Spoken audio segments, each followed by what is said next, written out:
गृह स्वामिनी के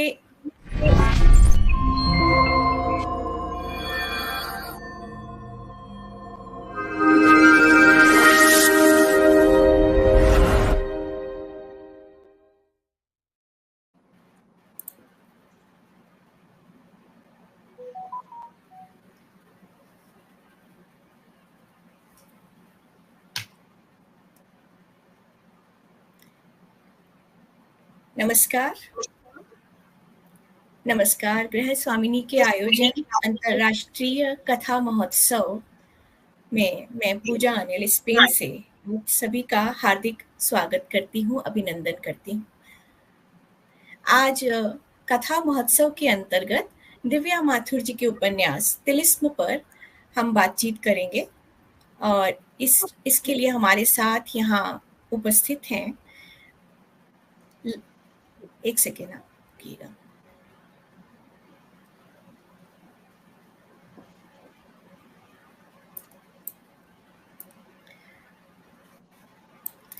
इसके लिए हमारे साथ यहाँ उपस्थित हैं मुंबई से डॉक्टर रीता दास राम जी, दिल्ली से श्री अनिल जोशी शर्मा जी, और लंदन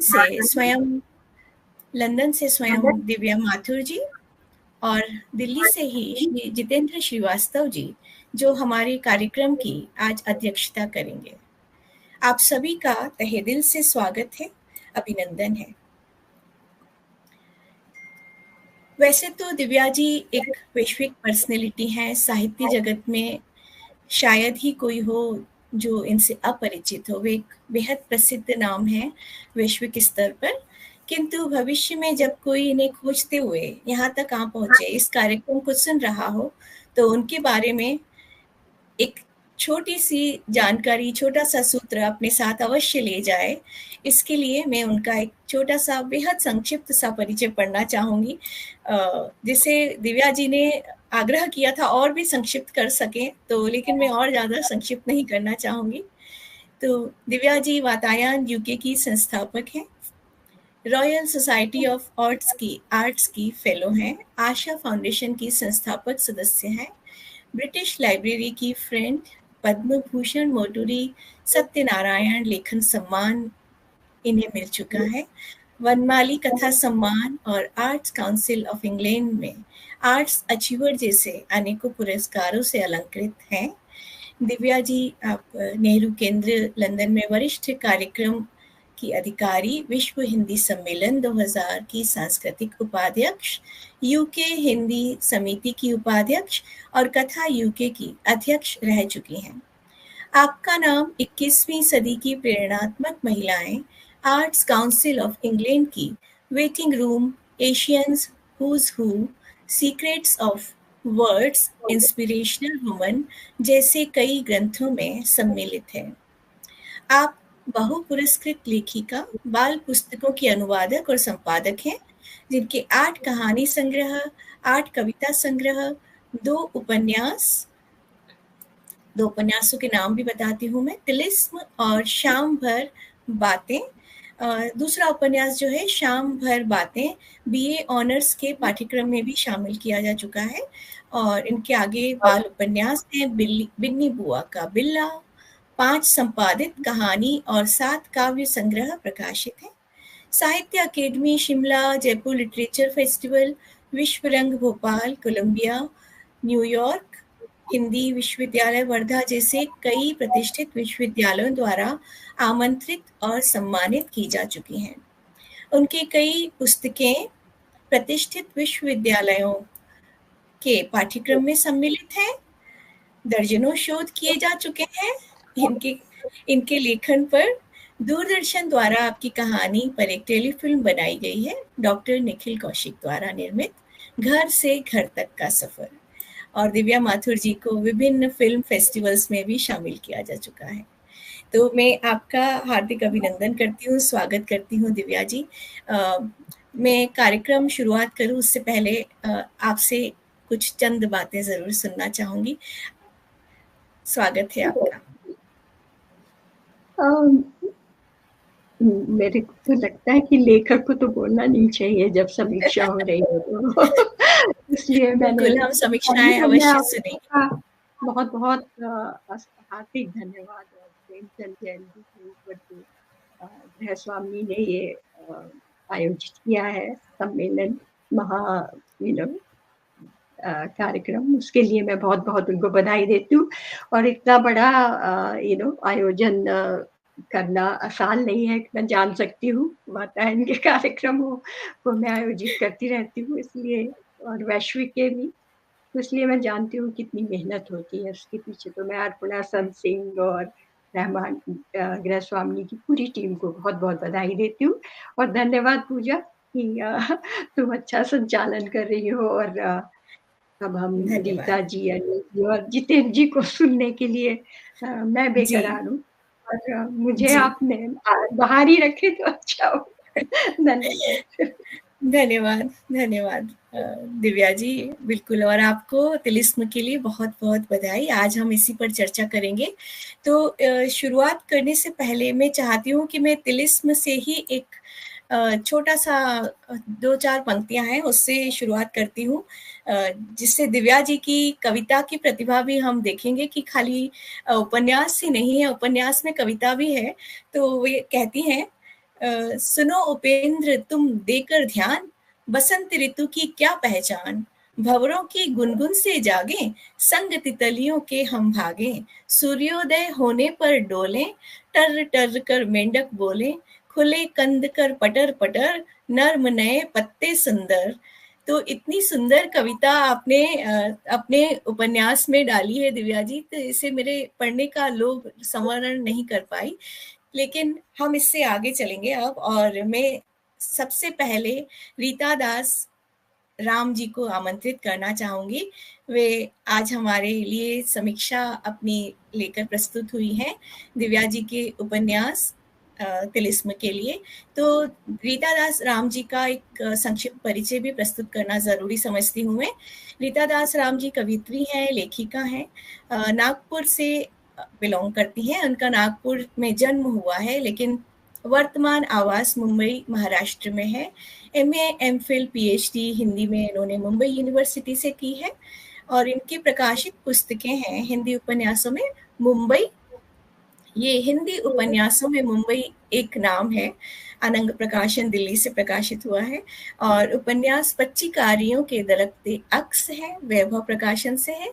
कहानी संग्रह समय जो रुकता नहीं, यह भी वैभव प्रकाशन से। इसके साथ ही कविता संग्रह है गीली मिट्टी के रूपाकार और तृष्णा। और इन्होंने संपादित काव्य संग्रह भी अपने दिए हैं नाम, जिनमें टूटती खामोशियां विद्यापीठ प्रकाशन से आया है। इसके अलावा कविता, कहानी, लघु कथा, संस्मरण, स्तंभ लेखन, साक्षात्कार लेख, प्रपत्र आदि विधाओं में लेखन द्वारा साहित्यिक योगदान है इनका। और हंस, नया ज्ञानोदय, शुक्रवार दस्तावेज, पाखी, नवनीत, चिंतन दिशा, आजकल, लम्ही, कथा, उत्तर प्रदेश, छत्तीसगढ़, मित्र के अलावा विभिन्न पत्र पत्रिकाओं, साझा काव्य संकलनों, वेब पत्रिका, ई मैगजीन, ब्लॉग, पोर्टल में कविताएं, कहानी, साक्षात्कार लेख इत्यादि प्रकाशित हुए हैं इनके। और इसके अलावा online radio city YouTube channel के अलावा Bihar, Delhi, Banaras university, Ujjain, Mumbai, Dubai, Egypt आदि जगहों में कविता पाठ, प्रपत्र वाचन द्वारा मंचीय सहभागिता वैश्विक पटल पर यह भी उपस्थित रही हैं।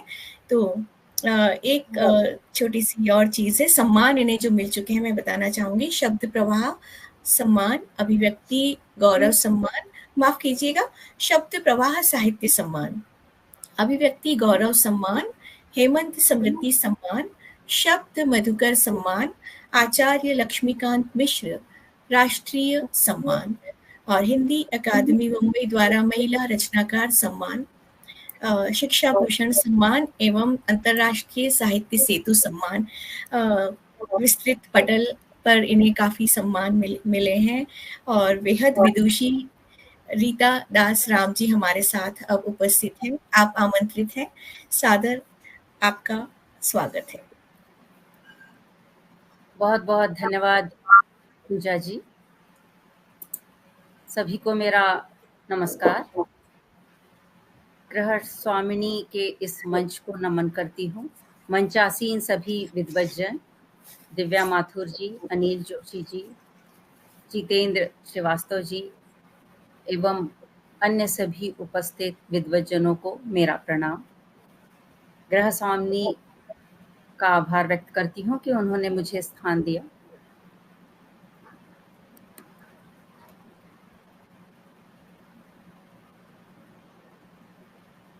लेखिका एवं अनुवादक दिव्या माथुर जी का वाणी प्रकाशन से प्रकाशित तिल्लिस्म 2023 में आया एक अद्भुत उपन्यास है। 600 पृष्ठों में समाया यह उपन्यास मानवीय रिश्तों की कहानी है, जिसमें खून के रिश्तों के अलावा भी रिश्तों की अहमियत जीवन आंकता है। यह उपन्यास एक जीवन यात्रा है। कोई प्रॉब्लम नहीं ना?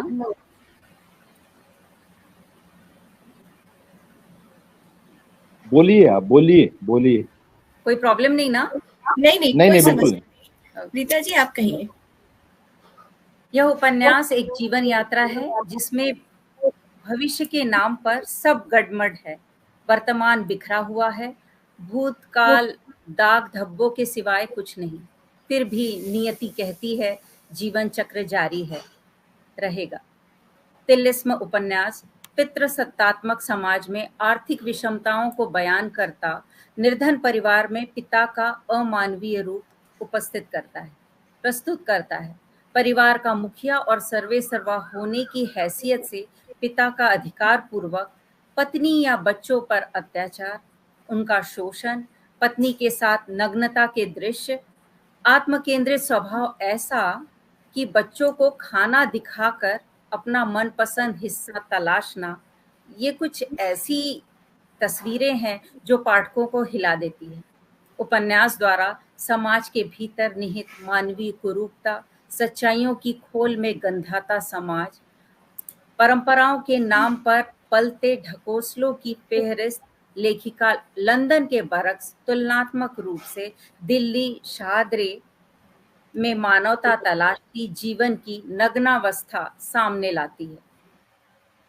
इतना ही नहीं, यह उपन्यास दिल्ली स्थित तमाम झुग्गी झोपड़पट्टियों की मानसिकता, व्यवहारों के आदान प्रदान के तरीके और भाषा के प्रयोग का अद्भुत अध्ययन दिखाई पड़ता है, जिसमें पंजाबी और अंग्रेजी भाषा रस पिरोते हैं।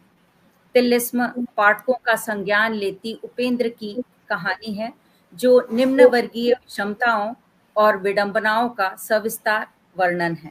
एक गरीब बच्चा जो अपना सुकून, चैन, आत्मसम्मान जीने की कोशिश में हादसे का शिकार होता घर से भागता है। ऐसे घर से जो एक गरीब पंजाबी परिवार है, किसी तरह अपनी जीवन की गाड़ी घसीट रहा होता है। घर में एक बुआ, बीमारी और उदासी से जूझती उदास माँ, गुस्सैल अक्खड़ डांटते पिता, प्रश्नों के सही जवाब को तरसते कई बच्चे, भूख से बचने की कोशिश में बेतरतीब लेकिन बेहतर होने की आस में निरंतर जीवन से लड़ रहे हैं। उपन्यास गरीबों की कहानी है, जिनके जीवन का महत्व चाहे जैसे सिर्फ पैसा कमाना है। प्रेम के अलग उदाहरण चौंकाते जरूर हैं, पर नए नहीं लगते। निम्न स्तरीय समाज में किसी तरह साथ पलते बच्चों के बोझ कम करने के तरीके व्यथित करते हैं। उपेंद्र के पिता माँ का सर दीवार पर पटक देते हैं, जो माँ की मौत का कारण बनता है, जिसकी पिता को कोई सजा नहीं मिलती। पुरुष सत्तात्मक समाज की आत्म केंद्रित मानसिकता पर अंकुश लगाना एक लंबी सोच के तहत ऐसा मामला है जिस पर कोई प्रतिक्रिया नहीं होती। हाथ से जीना ही नियति है। प्यार घटना या दुर्घटना, पाठकों के लिए छोड़ा गया अच्छा प्रश्न है। यौन शोषण विषय पर प्रकाश डालकर लेखिका समाज में निहित एक जरूरी मुद्दे को उठाती है। लेखिका हिंदू मुस्लिम एकता पर विश्वास जताती है, समाज में ज्वलंत मुद्दों का संज्ञान लेती है। उपेंद्र को लंदन पहुंचाकर स्थानीय सिलसिलेवार विस्तृत जानकारी देने का अच्छा मौका लेखिका नहीं छोड़ती। खुशियां लंदन के समाज में भारतीयों का कैसा स्वागत करती है, उपन्यास बताता है। लंदन के भारत भवन से लेकर कई स्थलों की चर्चा से लंदन के स्थानीय विशेषता का सटीक ब्यौरा मिलता है। रहन-सहन, लोगों की आदतें, आचार-विचार, व्यावहारिकता, खान-पान, जायका, गोरे-काले में अब ना होता भेद, इंडियंस का बनता मजाक, इंडियंस की कीमत, पैसे की कीमत, महंगाई, रुपए-डॉलर में अंतर, लंदन में बसे पंजाबी की हैसियत, पसंद, शौक, तौर-तरीके, विस्तृत चर्चा पाठक उपन्यास में देखते हैं। तिलिस्म लंदन के जादुई परिदृश्यों के दर्शन कराता है। संभोग के प्रति आधुनिकता पर लेखिका यथार्थ मुद्दों को पेश करती है। अमीरों की हवस और मुलाजिमों के कारण उनकी बढ़ती बैंक बैलेंस पर लेखिका तसल्ली से बात करती है। देश दुनिया की राजनीति पर लेखिका के अपने विचार दिखाई पड़ते हैं। लंदन में युवाओं की पसंद के अलग-अलग तरीकों की जानकारी देती लेखिका भारत के युवाओं और लंदन के युवाओं की रुचि, खुलापन, आधुनिकता, मानसिकता, बढ़ती इच्छा के मनोवैज्ञानिक कारण जैसी बातों पर लेखिका ने तुलनात्मक रोशनी डालकर अद्भुत वृत्तांत पेश किया है। लंदन के घरेलू जीवन की मानसिकता सामने आती है। उपेंद्र वर्तमान स्थिति में खुद को डूबते उतराते हमेशा पाता है।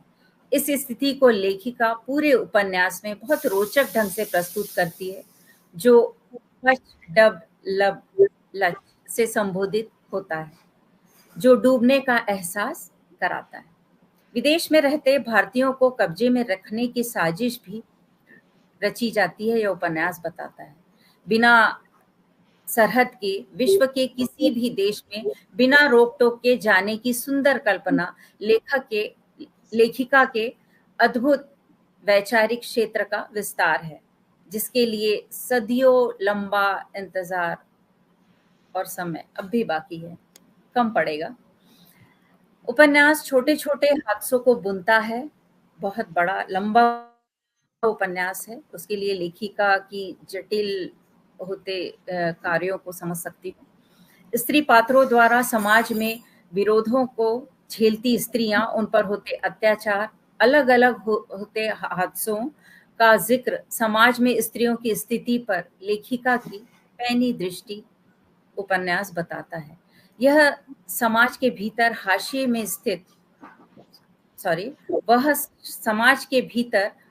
में स्थित कोठे वालियों के जीवन, उनकी दास्तान, वहां से जुड़ते पात्र को उपन्यास में लेखिका जगह देती अद्भुत कथा है।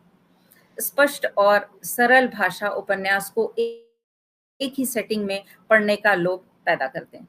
उपन्यास की कथा एक ओर शाहदरा दिल्ली के निम्न वर्गीय इलाके का सामाजिक दृश्य उकेरती है, तो दूसरी ओर लंदन में बसे पंजाबियों की दिक्कतों और परेशानियों के बारे में बताती है।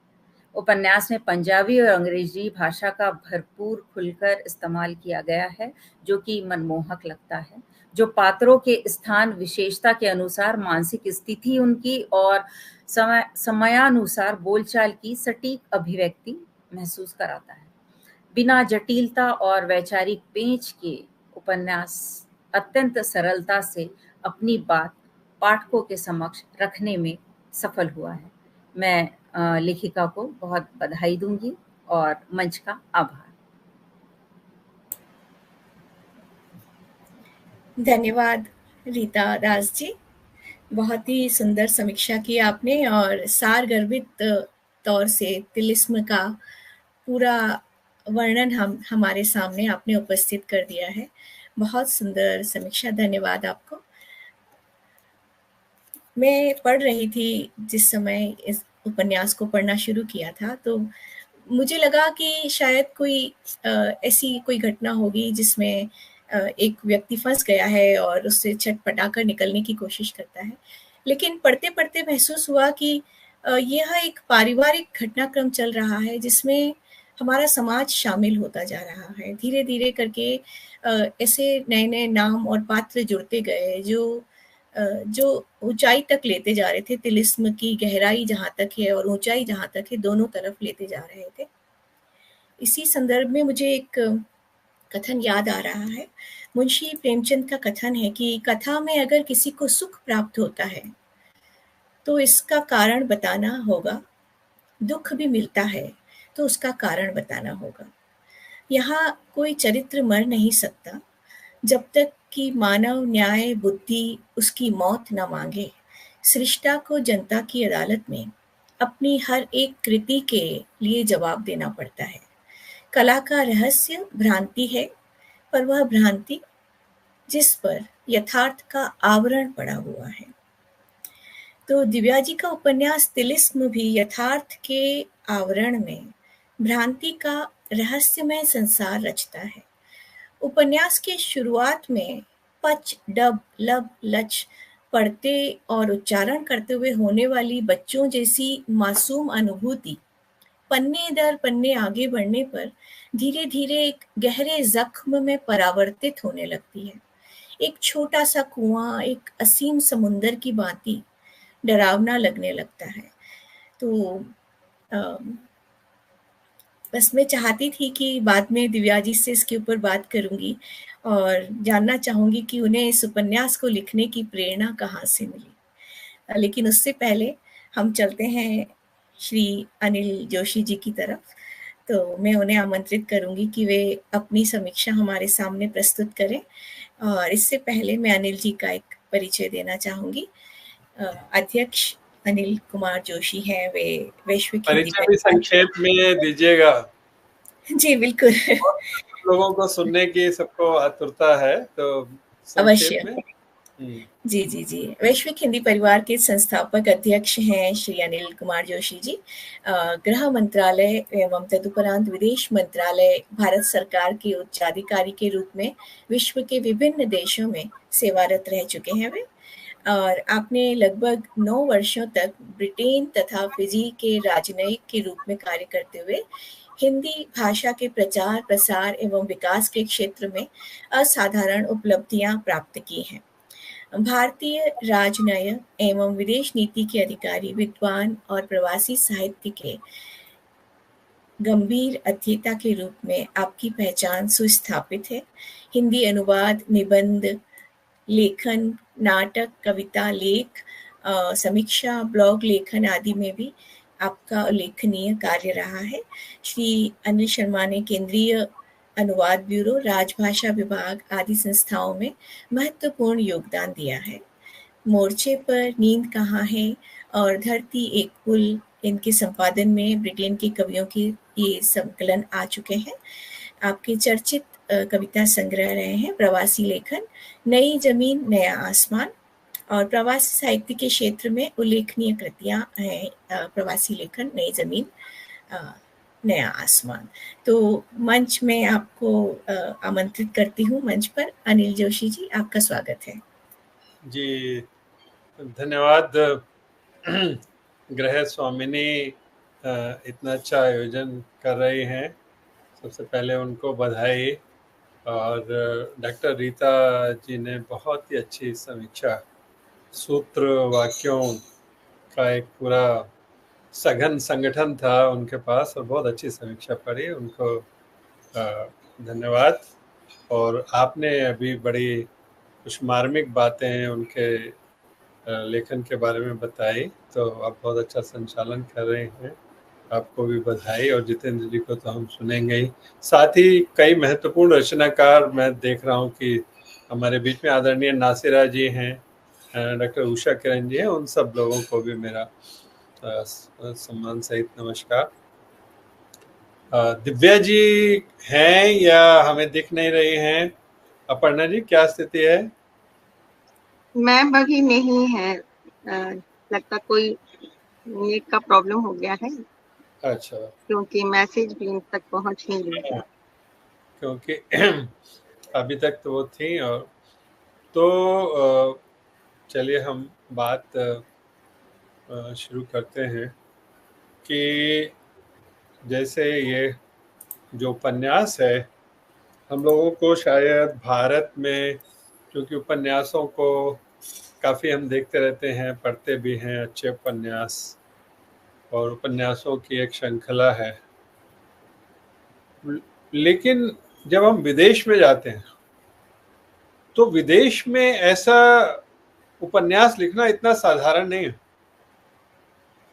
जैसे अगर मैं ब्रिटेन में कहूँ कि ब्रिटेन में कितने उपन्यासकार हैं, कहानीकार बहुत मिलेंगे आपको, कविता वाले बहुत मिलेंगे, उनसे भी ज्यादा, लेकिन आपको उपन्यासकार ढूंढना मुश्किल हो जाएगा।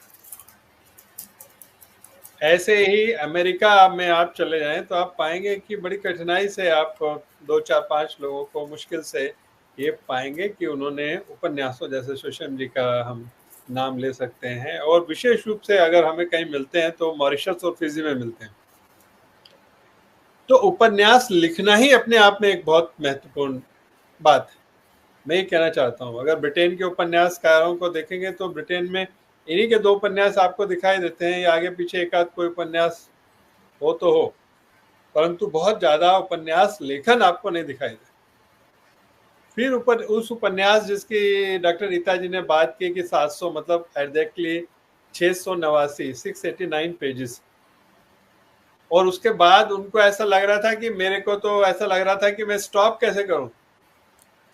मतलब हमें एक कठिनाई आ जाती है कि 5 पेज लिखें कैसे, और उनको मतलब 589 पेज 689 पेज लिखकर भी ऐसा लग रहा है कि मैं इसको रोकूं कैसे। तो उनके पास कितना कुछ है लिखने को, इसका अंदाजा हम लोगों को लग सकता है। जो लिखा हुआ है, उनका लिखा हुआ, जैसे अभी आप कह रहे थे कि उनको पढ़ना शुरू करें तो पढ़ते ही चले जाते हैं, तो उसके भी कई कारण हैं कि ये उपन्यास जो है ये एक बड़ा प्रामाणिक उपन्यास।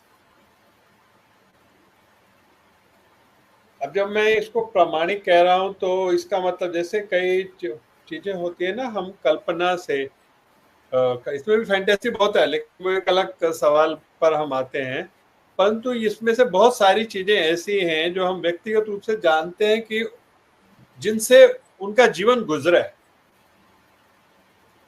ये शाहदरा अनायास रूप से उनके उपन्यास में नहीं आ गया। लंदन में तो वो अब इतने वर्षों से हैं तो हम समझ सकते हैं कि लंदन को तो उन्होंने गहराई से देखा ही है, परंतु उनका बचपन शाहदरा में बीता है। तो ये जो जिसको हम ऑब्जेक्टिविटी कहते हैं लेखन में, वस्तुनिष्ठता कहते हैं, वो उनके उपन्यास में आपको दिखाई देगी।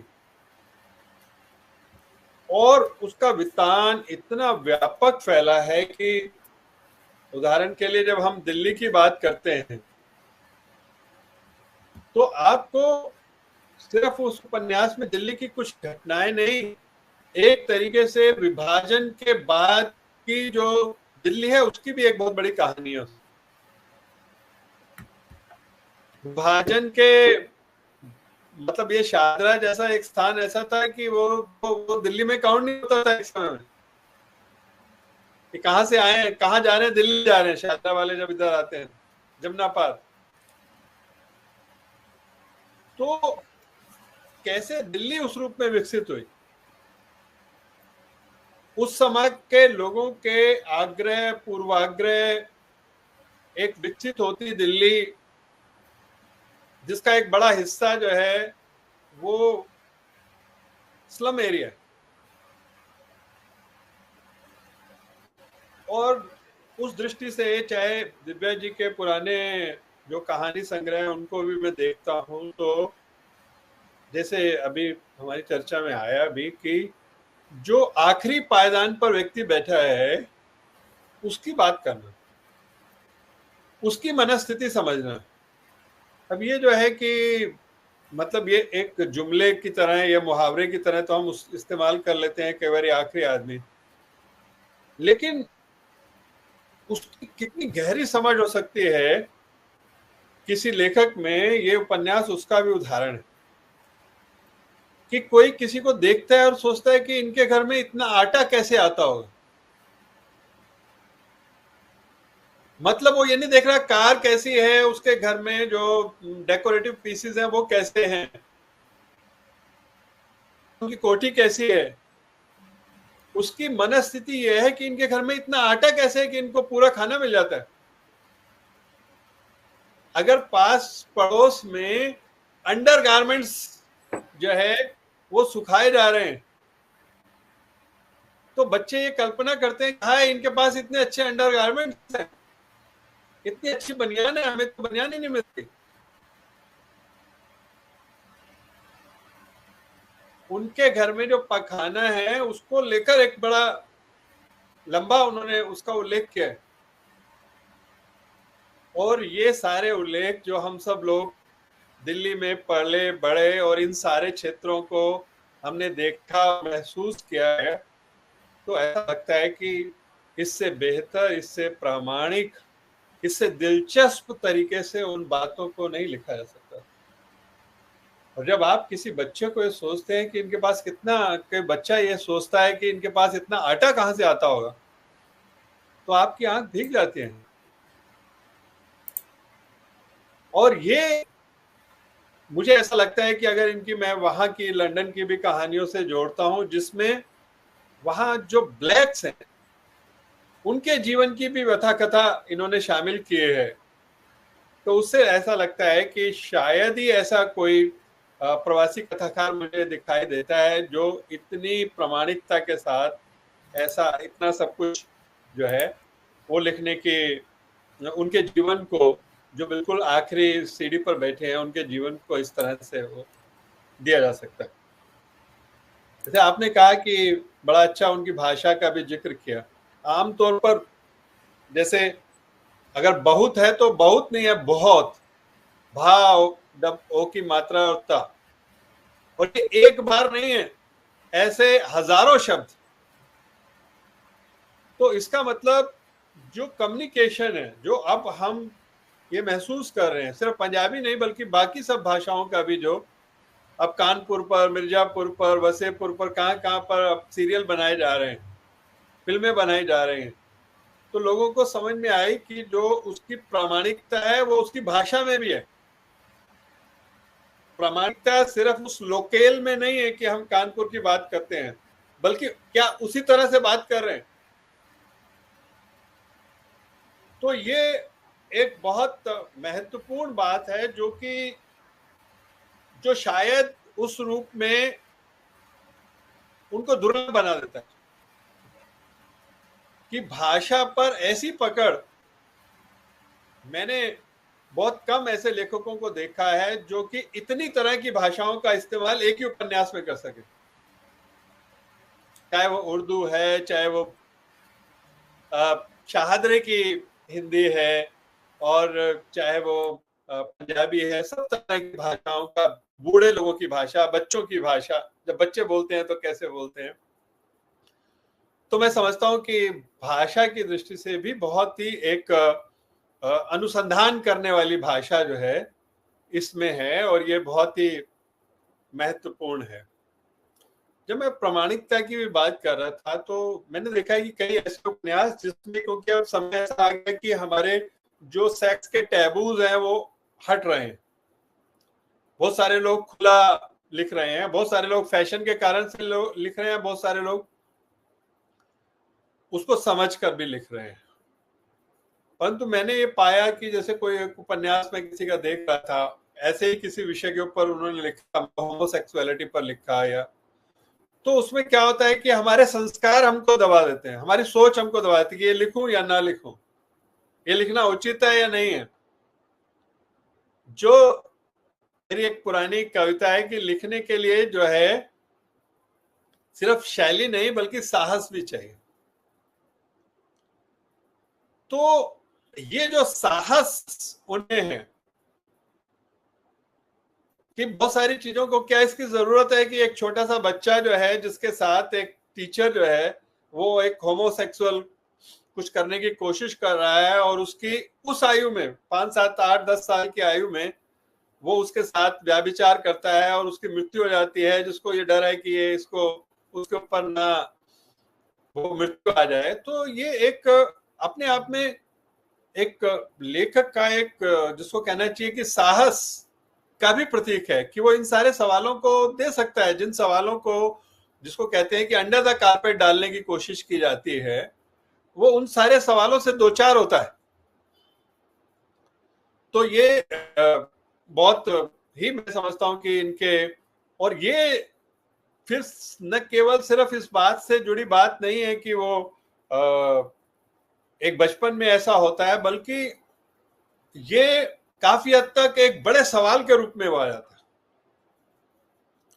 बड़े सवाल के रूप में आ जाता है, जिसमें वो एसेक्सुअल है, उसके विवाह संबंध असफल हो रहे, जो नायक है, और उसको इसके कारण से तरह तरह की चीजों का सामना करना पड़ता है। तो शायद इस रूप में भी उसका जो चाहिए कि अलग और असामान्य जो उसकी जो सेक्सुअल टेंडेंसीज हैं, उनको भी जितने अच्छे तरीके से इन्होंने प्रस्तुत किया है, वो वास्तव में बड़ा अपने आप में महत्वपूर्ण है। और वो भी इतना ज्यादा महत्वपूर्ण है कि शायद ही इन सवालों को पहले छुआ गया इस तरह से, इतनी गहराई के साथ, इतनी सक्षमता के साथ, कि क्या ये भी हो सकता है। और भारत के लोगों के लिए तो विशेष रूप से तो ये अपने आप में एक कई चीजें जो चौंकाने वाली लगती हैं, यद्यपि हो रही हैं, परंतु जो इनके लेखन में इन सवालों को जिस तरीके से इन्होंने उसका सामना किया है, जिस प्रामाणिकता और गहराई के साथ, वो भी बहुत महत्वपूर्ण है।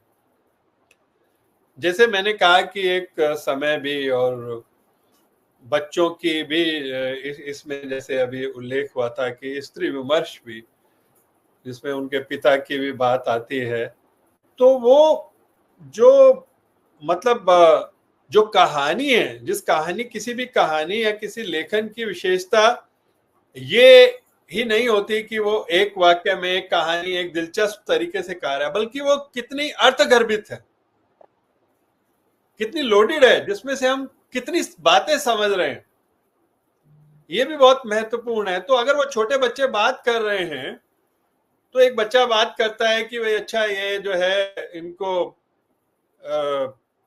जो है एक बच्चे को जो है वो बावड़ी में फेंक दिया गया, तो सारे बच्चे इस बात से डरे हुए हैं कि अगर हमने कोई शरारत की तो हमारे पिता हमको भी फेंकाएंगे। आप देखिए कि वो बाल मन नहीं है, खाली वो बाल मन का भय नहीं है, वो हमारे उस समय के एक स्त्री विमर्श को भी दिखा रहा है कि वो स्त्री इतनी आश्रित है और परिवार में इतना भय और आतंक का वातावरण, भय भी नहीं बल्कि आतंक का वातावरण, कि बच्चे डरते हैं कि हमारी शरारत होने पर हमें कुएं में फेंका जा सकता है। गलत ऐसा ही उनके दिमाग में बैठ गया।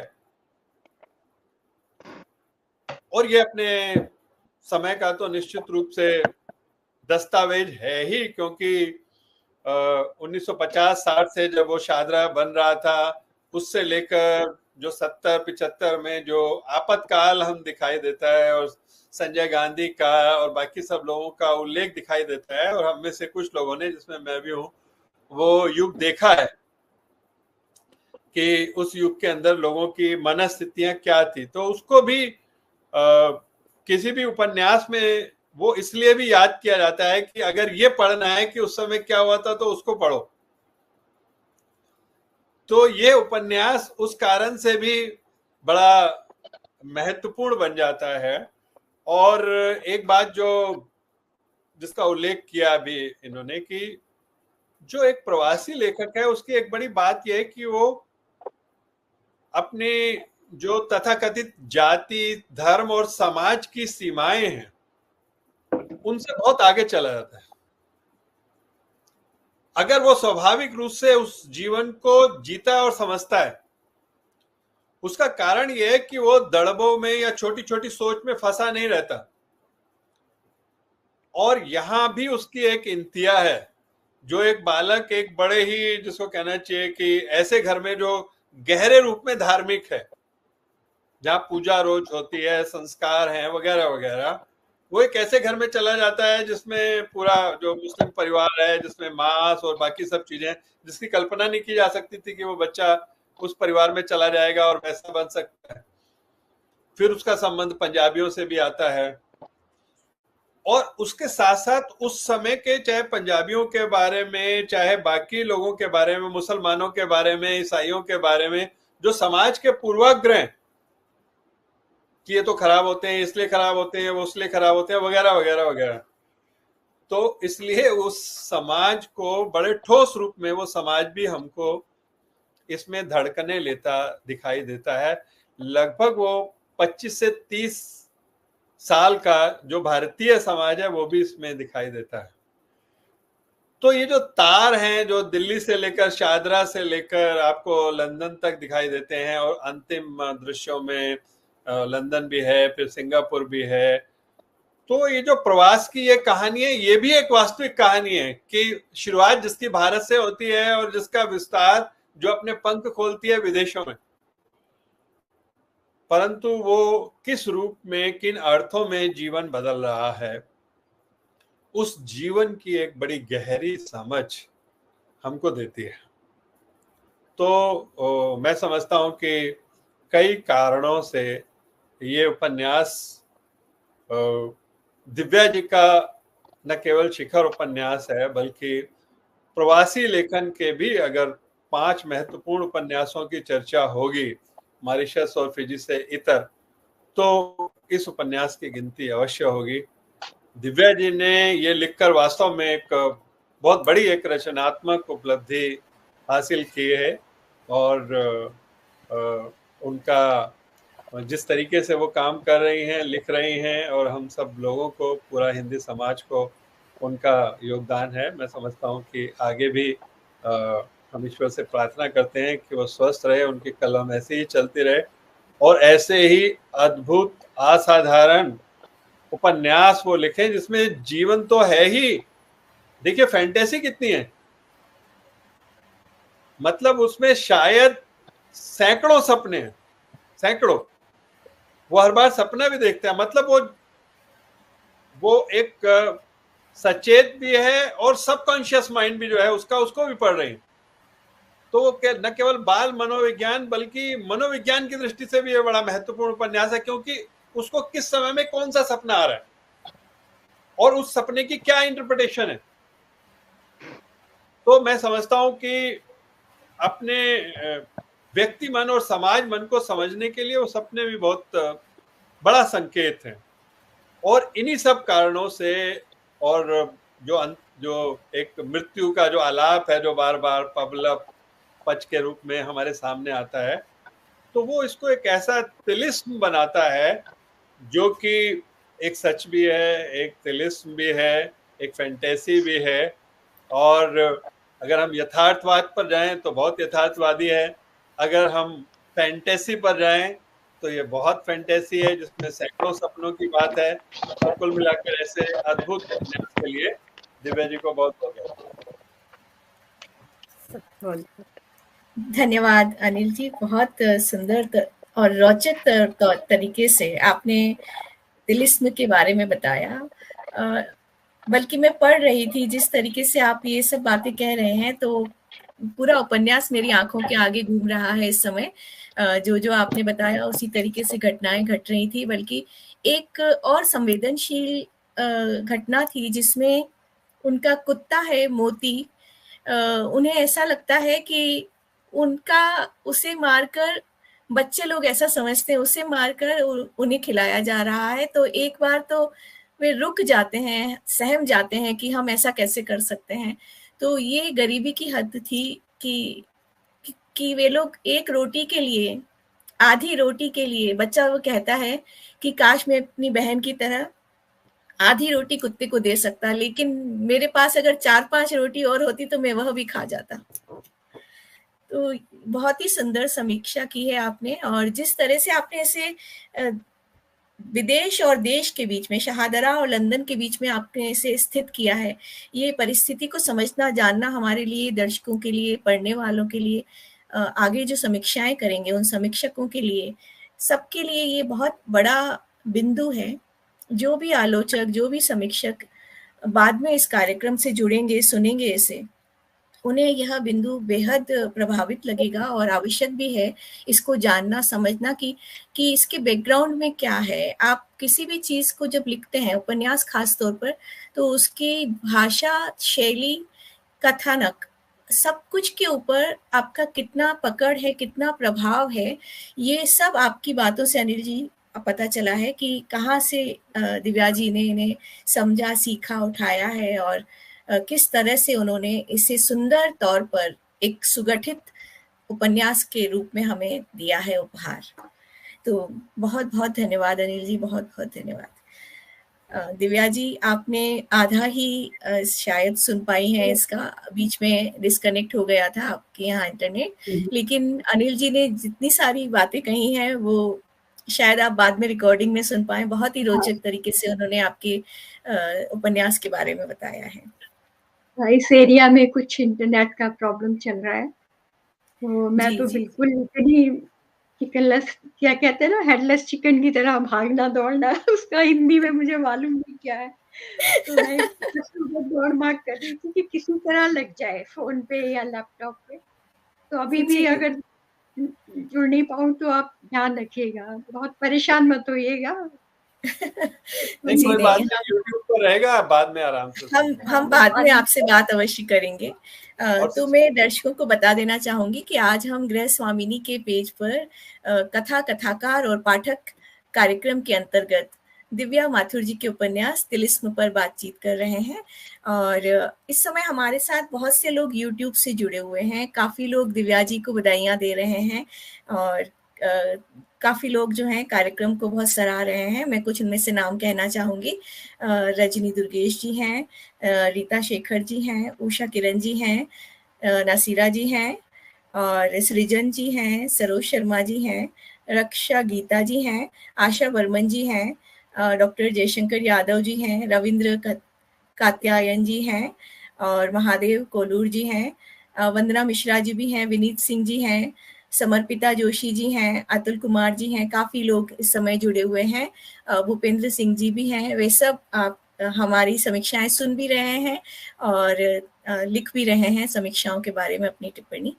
तो हम कार्यक्रम को आगे बढ़ाते हैं। हमारे साथ हमारी एक साथी जुड़ने वाली थी, शिखा वार्ष्णेय, किंतु तकनीकी कारणों से वे जुड़ नहीं पा रही हैं। तो शिखा जी ने अपनी समीक्षा अर्पणा जी को प्रस्तुत की है, उन्हें भेजी है। तो मैं चाहूंगी अर्पणा जी शिखा जी द्वारा भेजी गई समीक्षा को हमारे लिए पेश करें यहाँ पर, और फिर बाद में मैं शिखा जी का परिचय भी देना चाहूंगी। बहुत बहुत धन्यवाद पूजा जी। स्वागत है अर्पणा जी। बहुत बहुत धन्यवाद। मंच पर आसीन सभी परम आदरणीय अतिथिगणों को सादर प्रणाम और हमसे जुड़े हुए सभी श्रोतागणों का भी मैं आभार व्यक्त करती हूँ और साथ ही उन्हें अभिवादन प्रेषित करती हूँ। आज मैं शिखा जी का जो उन्होंने लिखा था, आज किसी कारणवश नहीं जुड़ पाई हैं, तो मैं उनका संदेश आप लोगों के समक्ष प्रस्तुत करना चाहती हूँ। उल्लेखनीय बात यह है कि यह किसी नायक या नायिका की कहानी नहीं है। यह एक आम आदमी के बारे में है जो एक आम जीवन जीता है, अपने आसपास के तेजी से घटते परिवर्तनों से गुजरते हुए सच्चाई और ईमानदारी के साथ। वह लोगों का सम्मान करना जानता है और इसलिए लोग बुरे समय में उसके साथ खड़े होते हैं। लेखिका ने एक आम जीवन की कहानी को जिस सरलता, सच्चाई, बेबाकी और सबसे बड़ी बात जिस विवरण के साथ बयान किया है वह गौरतलब है। जैसा कि प्रतिष्ठित लेखिका चित्रा मुगल जी ने लिखा है, दिव्या का वैविक भरा रचना संसार अपने बहुकोणीय और बहुआयामी पाठ के चलते पाठकीय जिज्ञासाओं को नितांत एक स्वाद से ही नहीं पूरता, बल्कि सर्जना की सघन संवेदना और उसकी दृष्टि संपन्न अभिव्यक्ति के माध्यम से कथा वृत्तांत को स्वयं उनके अर्जित अनुभवों से सहज ही तब्दील कर देने की क्षमता रखता है। उनका यह सुंदर और सार्थक वक्तव्य दिव्या जी के लेखन का सही मायनों में आकलन है।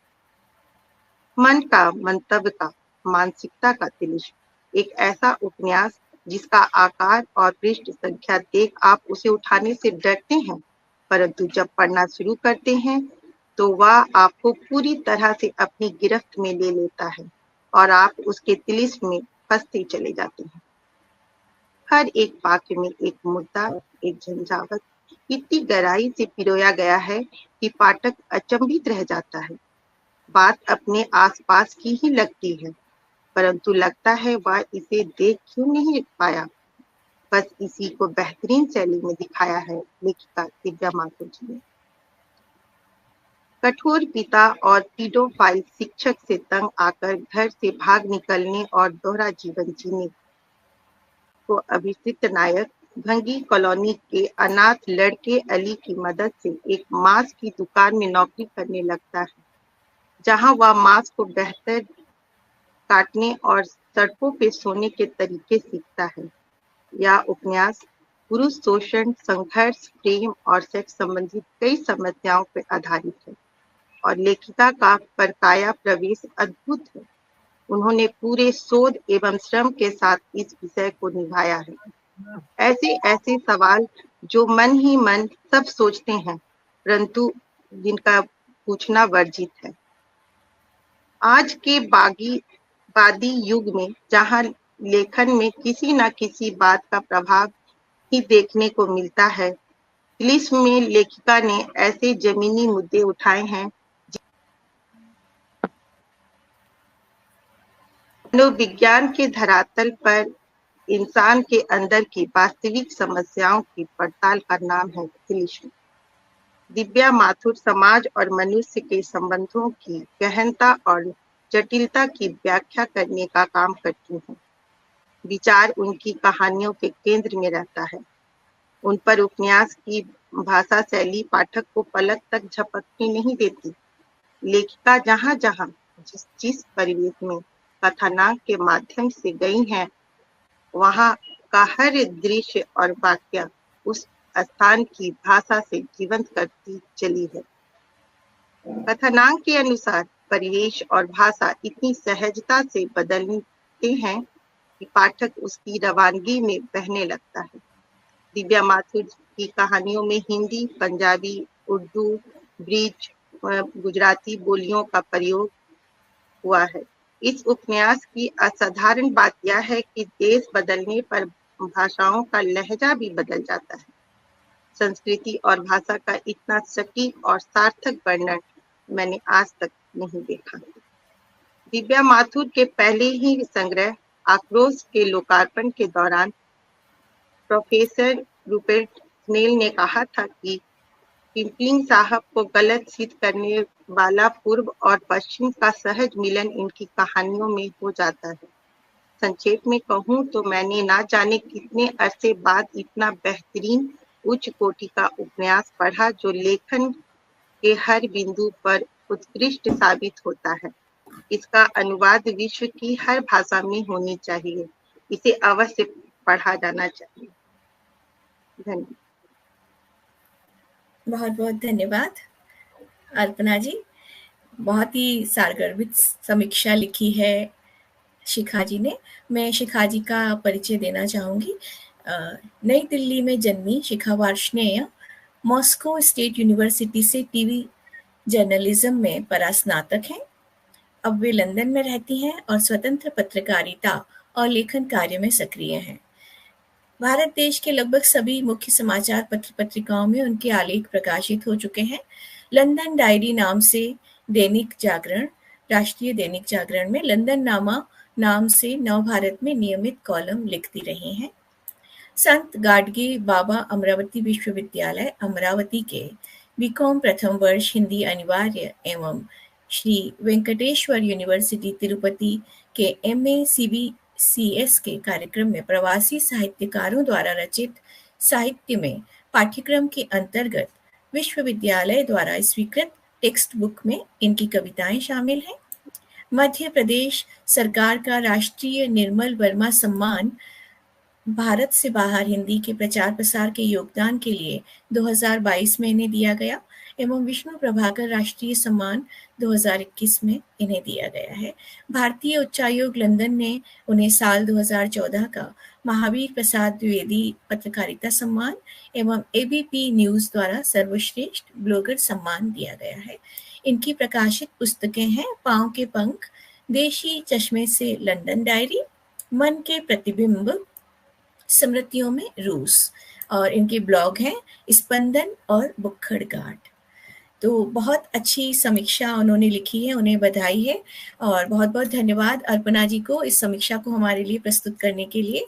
आगे बढ़ने से पहले मैं एक सवाल दिव्या जी से पूछना चाहूँगी, बहुत छोटा सा सवाल है कि ये पच डब लब लच ये शब्दावली कहाँ से आई है? मुझे बहुत जिज्ञासा है जानने की, शायद हमारे पाठक और श्रोतागण भी जानना चाहेंगे, तो इसका जवाब दीजिए, फिर मैं जितेंद्र जी की तरफ चलूंगी। ये मेरे दादा और परदादा कहा करते थे, घर में बच्चों को सिखाते थे वो जल्दी जल्दी शब्दों को रिपीट करना, और ताकि उससे तलफ़्फ़ुज़ अच्छा हो जाए और याददाश्त अच्छी रहे। तो हमें ऐसे बहुत सारे याद है इस तरह की चीज़ें। तो ये था कि वो हमें पाँव डुबो के पानी में, जैसे वहाँ लिखा है वो सच बात है कि अगर आप अपना पानी में पाँव डुबोए तो इस तरह की आवाज़ आती है। तो कहते थे कैसी आवाज़ आएगी जब तुम पानी में डुबोगे पाँव या कुछ, तो चप से डुबो। तो फिर उसमें वो उन्होंने ये आवाज़ बनाई, पच डब लब लच कम लचकू, कि वो डूबा और फिर ये आवाज़ निकली। मतलब ये वो सोचते थे, और वो हमने सबको, हमें याद है घर में हमारे खानदान में, और जो बहुत जल्दी कह लेता था उसको माना जाता था कि हाँ ये अच्छा ठीक से बोला है। तो उसमें मुझे महारत हासिल थी ऐसे शब्दों को प्रोनाउंस करने के लिए।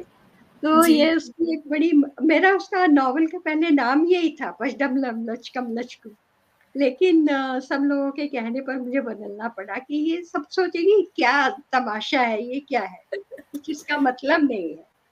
तो हालांकि उस उपन्यास में इसका काफी मतलब है, उससे बहुत चीजें जुड़ती हैं, आत्महत्या से, मौत से, या बहुत सारी कि वो डूबना चाहता है और इस तरह के जो ख्यालात आते हैं सपनों में भी उसका, ये इस तरह का जो होता है ना, आपने पानी देखा होगा या कुछ, तो उसमें आपको इस तरह की जो आपकी सुनने की शक्ति बड़ी तेज हो जाती है, मुझे लगता है। तो उसमें आपको उससे बहुत कनेक्शन है, बहुत सारे उसमें परिवार का, उसका खुद उपेंद्र का। तो इसलिए मैंने उसको उसमें रख लिया, हालांकि उससे मेरा बचपन का बहुत अच्छा यादें हैं उस शब्द को लेकर।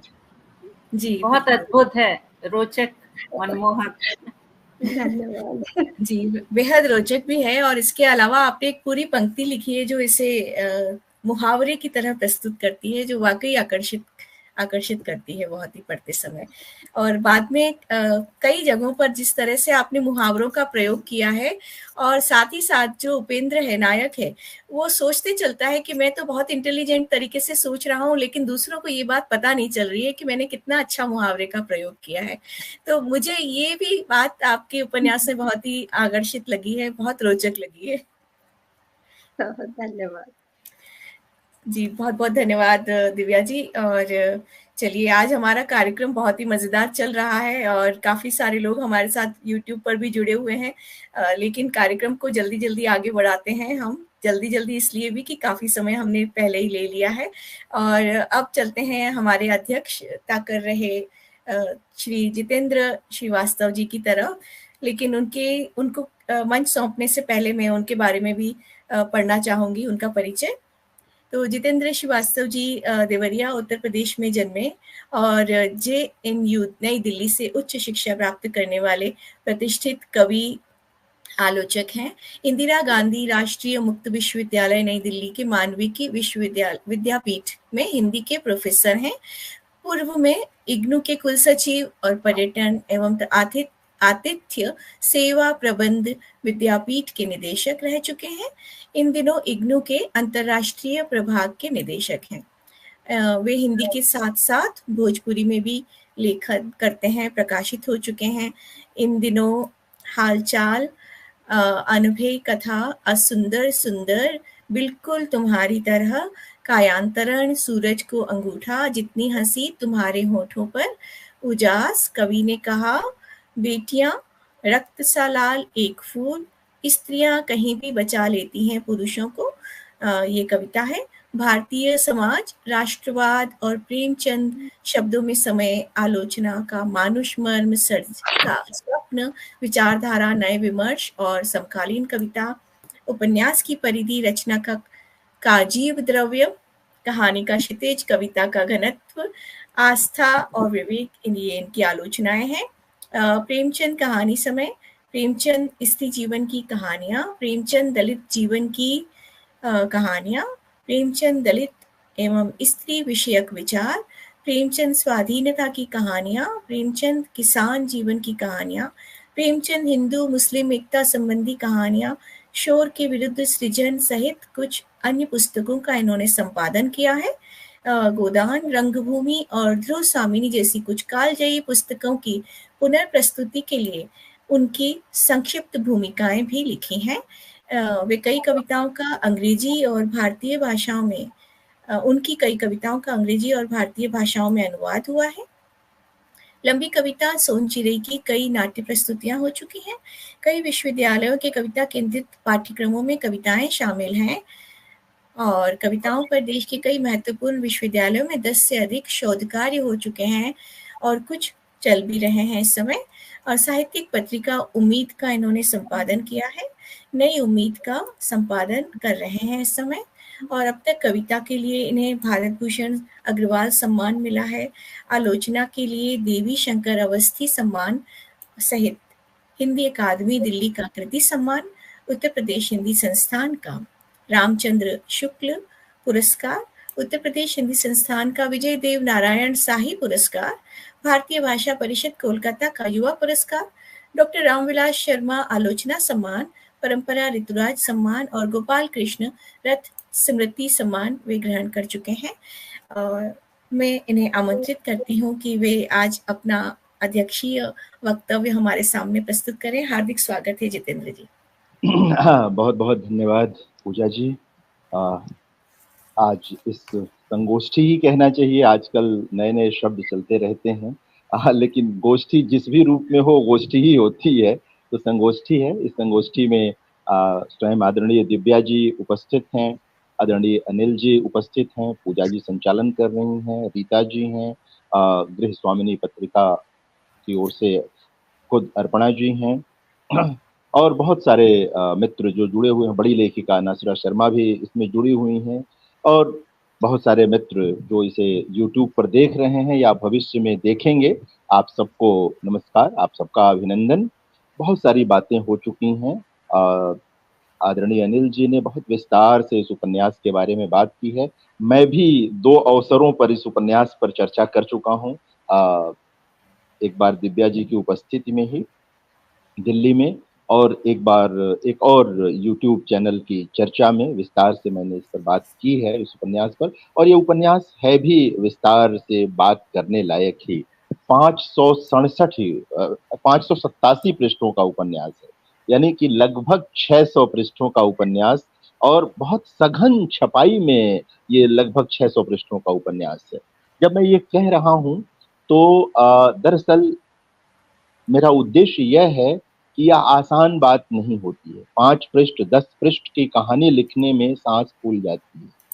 600 पृष्ठों तक सघन शिल्प के साथ, बुनावट के साथ अपने पूरे कथ्य का निर्वाह करना, और वो भी बहुस्तरीय कथ्य का निर्वाह करना। एक रैखिक कहानी नहीं है इस उपन्यास की, सिर्फ एक नायक के साथ चलती हुई कहानी। उसमें बहुत सारी उपकथाएं हैं। एक कथा है, उसके भीतर की बहुत सारी उपकथाएं हैं। कथा के साथ उपकथाओं का संतुलन बिठाना, उन्हें कहीं लचर न होने देना और अंत तक पहुंचाना, ये बड़ी कला की मांग है।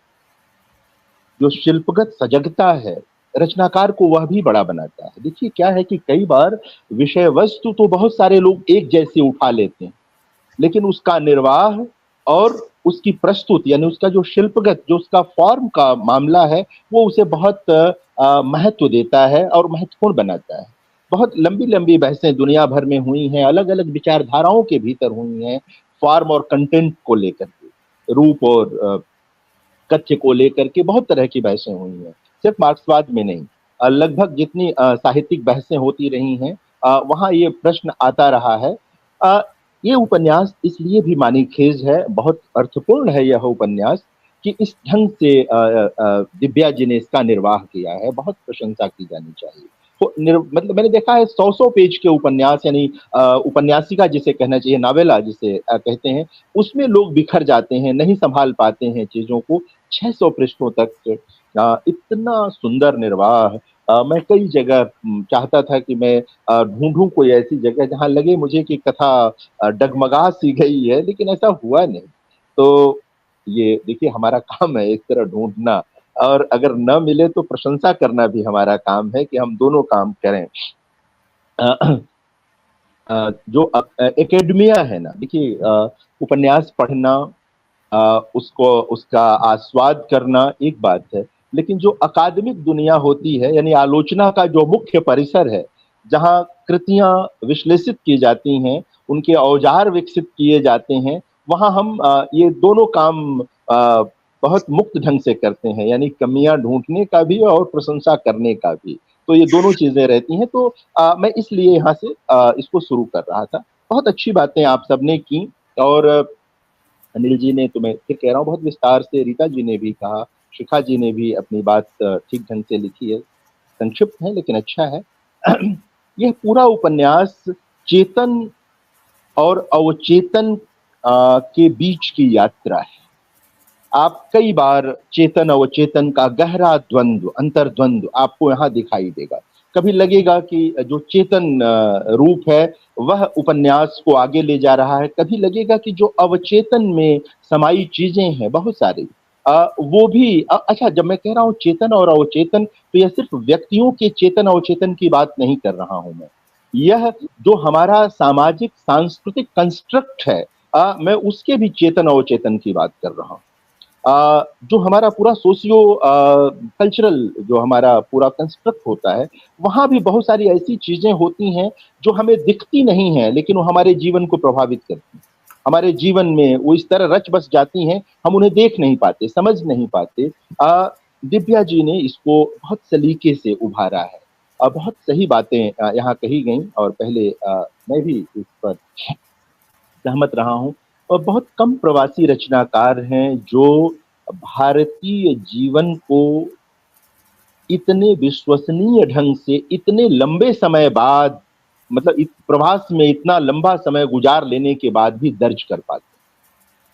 देखिए, प्रवास में रहते हुए वहां का जीवन दर्ज कर लेना तो जरूरी है, और मेरा मानना भी है कि वहां का करना चाहिए, और दिव्या जी ने भी किया है वो काम, इस उपन्यास में भी किया है और अपनी अन्य रचनाओं में भी किया है। जो लंदन का जीवन है, बाहर का जीवन है, उसे दर्ज किया है उन्होंने।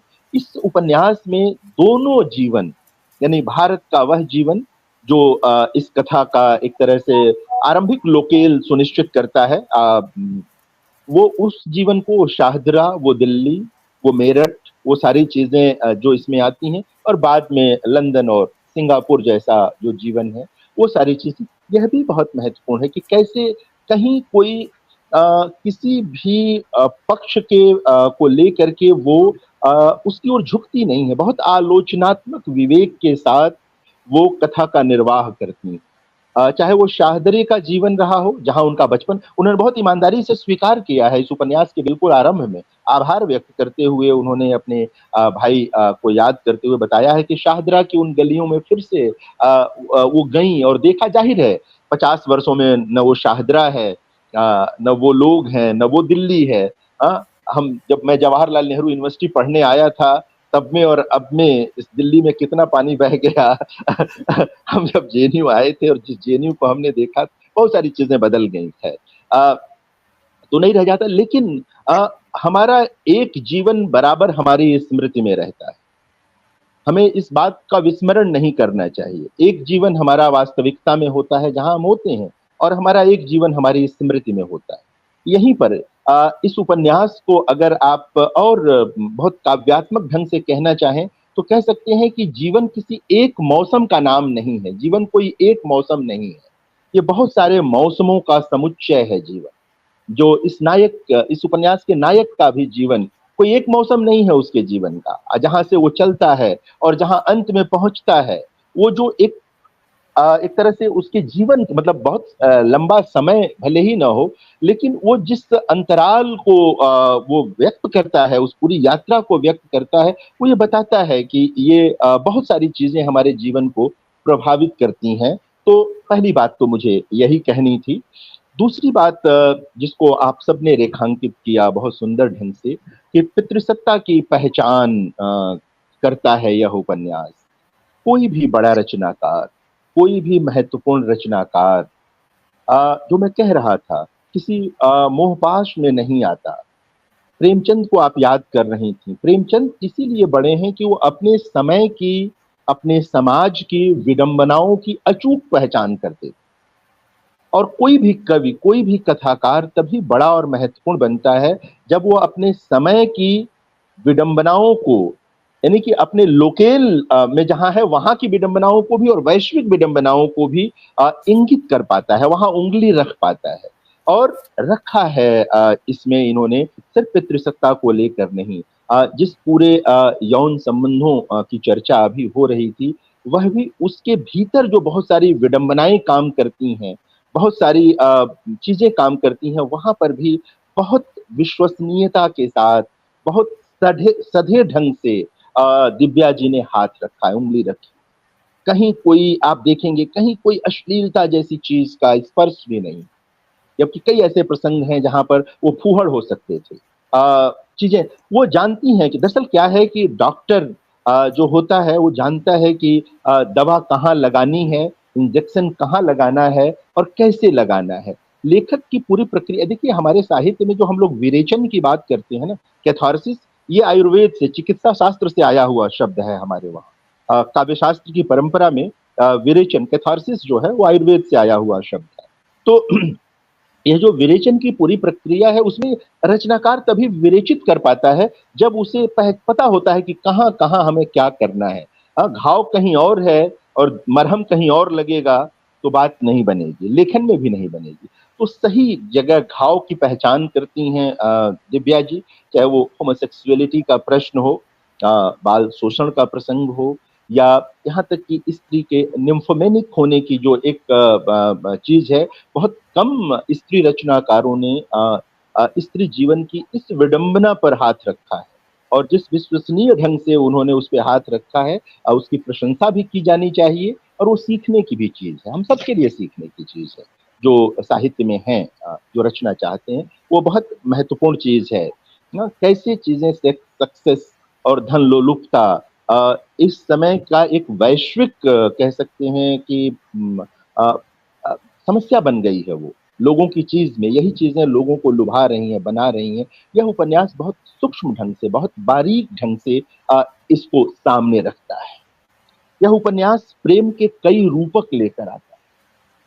एक तरफ उपेंद्र जो है, उसका अपना बचपन है, उसके माता पिता का संबंध है। तो वहीं जिस घर में उसकी परवरिश होती है, वहां भी स्त्री पुरुष संबंध, जो दो अलग धर्मों के लोग भी हैं। और वो बहुत बाद में पता चलता है, पाठक जब धीरे धीरे उसमें उतरता है, जानता है, तब देखता है। और वहां जो तरलता है संबंधों की, स्त्री पुरुष संबंधों की, वह भी देखने लायक है। वो भी हमारे ही समाज की सच्चाई, हमारे ही समाज की सच्चाई। वह उसके विवाहों की जो असफलता है, वह भी किसी और समाज की बात नहीं है, और न ही कोई ऐसी अप्रत्याशित मतलब चीज है जिसे दिव्या जी लेकर आ रही हैं। दरअसल यह जो निरंतर हमारा सामाजिक सांस्कृतिक बदलाव हो रहा है, मूल्यों का स्खलन हो रहा है। जब मैं मूल्यों का स्खलन कह रहा हूं, तो मैं किसी परंपरावाद को यहाँ नहीं रखना चाहता हूँ। दरअसल कुछ निश्चित जीवन मूल्य तो होने ही चाहिए, नहीं मनुष्य रह कैसे पाएगा। विश्वसनीयता, विश्वास, स्त्री पुरुष संबंध, तमाम ये चीजें ऐसी चीज हैं, अगर ये न हो तो चीजें बिखर जाती हैं, खत्म हो जाती हैं। बहुत सारी चीजें, चमकती चीजें लुभाती ही रहती हैं लोगों को, सारी चीजें। और चाहे वो यूरोप, देखिए यूरोप के समाज में कुछ चीजें जिस हद तक खुल गई हैं, हमारे समाज में नहीं खुल पाई हैं। वो जिसको अनिल जोशी जी कह रहे थे, और ठीक कह रहे थे, कि कई बार वो सतह के नीचे चीजें चलती रहती हैं नीचे, लेकिन हम कई बार उस पर चर्चा नहीं कर पाते, कुछ चीजों पे चर्चा करते हैं, कुछ पर नहीं कर पाते हैं। तो वो बहुत महत्वपूर्ण ढंग से, बहुत सुंदर ढंग से, बहुत सधी हुई भाषा में उसको रखा है दिव्या जी ने। वो बहुत महत्वपूर्ण है। मुझे लगता है कि इसे रेखांकित किया जाना चाहिए, कहा जाना चाहिए, वरना बात हो नहीं पाएगी। ठीक याद कर रहे थे अनिल जी कि अंतिम जन की बात, हमारे महात्मा गांधी जी अंतिम जन की ही बात करते थे। वैष्णव जन तो तेरे कहिए जो पीर पराई जाने रे। हाँ, ये पूरा उपन्यास पीर देने वालों की, यानी पीड़ा देने वालों की, पीड़ा पहचानने वालों की और पीड़ा का निदान करने वालों की, एक तरह से कह सकते हैं इनकी एक युति बनाता है। ये सब के सब हैं इसमें, पीड़ा देने वाले भी हैं, पीड़ा सहने वाले भी हैं, पीड़ा दूर करने वाले भी हैं। ये सब के सब इसमें शामिल हैं। यह भी एक बहुत महत्वपूर्ण चीज है जिसे देखा जाना चाहिए। ये रचनाकार, बहुत कम रचनाकार इसको कर पाते हैं। ये महत्वपूर्ण चीज है, रेखांकित किया जाना चाहिए इसे, कि कैसे देखा जाए, इसे किया जाए। जीवन को जिस ढंग से, जिस जीवन का मतलब पूरे जीवन का एक निम्न वर्गीय प्रसंग से जीवन की शुरुआत, उपन्यास की शुरुआत करके ले जा, मतलब निम्न वर्गीय शुरुआत कह रहा हूं मैं, तो उपन्यास जहां शुरू होता है, मैं उस शिल्प की बात नहीं कह रहा हूं। जो कथा का जीव द्रव्य है, जो प्रोटोप्लाज्म है इस उपन्यास का, वहां जो निम्न वर्गीय जीवन प्रसंग आते हैं, जो स्लम आता है, जो पूरा जीवन है, वहां से निकलकर लंदन और सिंगापुर की जो चमकती हुई दुनिया है, एक व्यक्ति की जो भीतरी और बाहरी यात्रा है।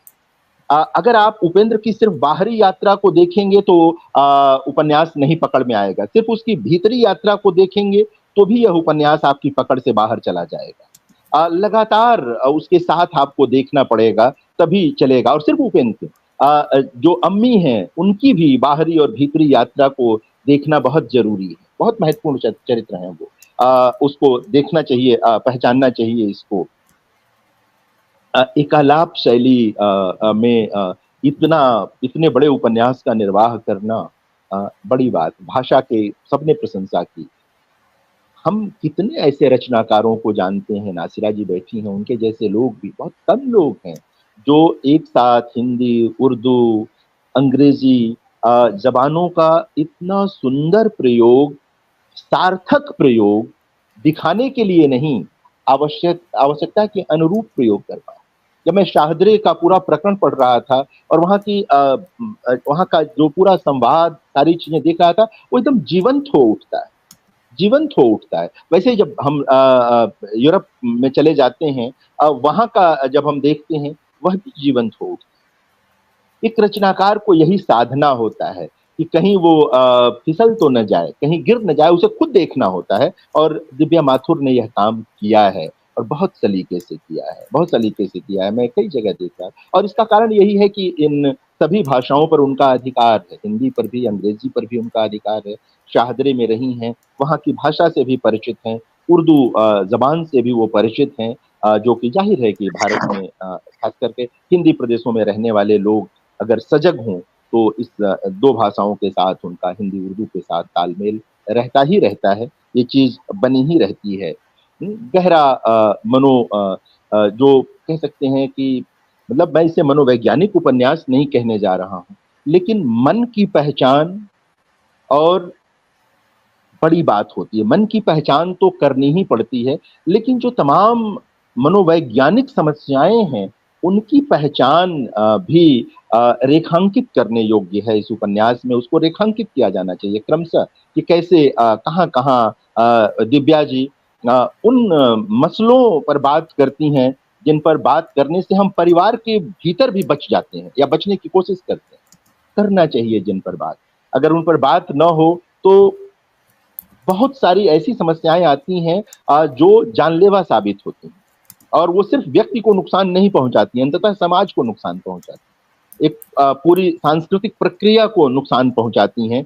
तो उन पर बात, इतना विविध, मतलब क्या कहते हैं, चरित्रों का इतना विविध रूप, इतनी विविधता कम जगहों पर मिलती है। चूंकि यह विशाल उपन्यास है, बड़ा उपन्यास है, सिर्फ पृष्ठ संख्या के आधार पर नहीं, अपने कथानक का जो प्राण तत्व है उसके आधार पर भी यह एक महाकाव्यात्मक औदात्य वाला उपन्यास है। वहाँ वह औदात्य दिखाई देता है इस उपन्यास में, वो चीज भी इसको देखना चाहिए। और मैं फिर दोहराऊंगा, भाव विच्छेदन नहीं है, कहीं भी जोड़े रखती हैं, कहीं कथा सूत्र टूटता नहीं है, कहीं कोई चीज आपको नहीं लगता है कि ये तो लिंक टूट गया, वहां कुछ और था यहाँ कुछ और था, कहीं लेखिका विस्मरण का शिकार हो गई, ऐसा आपको नहीं मिलता इस ये तभी संभव है, फिर मैं कह रहा हूं, जब लेखक के भीतर उसका आलोचक काम करता रहे, स्वयं आलोचक काम करता है। आप अपनी रचना को भाव विह्वल होकर न देखें,